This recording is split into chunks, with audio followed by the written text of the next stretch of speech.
शेखपुरा। कब लगतौ देही में हरदी का है दिया हवा चलती हे गे कब लगतौ देही में हरदी का है दिया हवा चलती देख के जवानी करत छोड़न पूरा फाती हे गे देख के जवानी करत छोड़न पूरा फाती।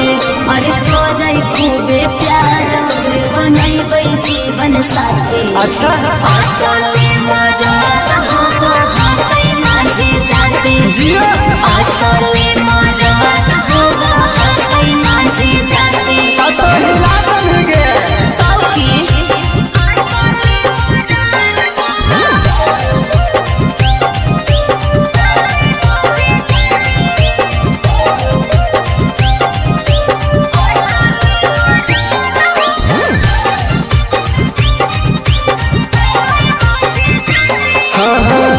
हो गेलौ उमर तोहर 17 से 20 गे करबै बियाह जब ले लगतै नहीं सरदी सरे। अच्छा हारे हे गे हो गेलौ उमर तोहर 17 से 20 गे करबै बियाह जब ले लगतै नहीं सरदी सरे। आगे छौरी उड़ जइतौ फेसावा के लाइट अच्छा। आगे छौरी रहतौ नहीं चीजावा तोहर टाइट।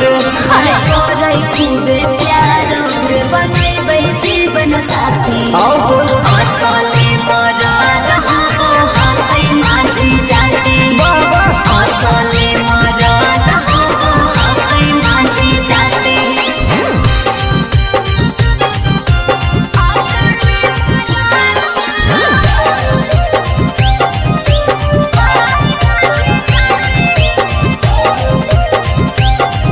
बीना रिकॉर्डिंग स्टूडियो शेखपुरा।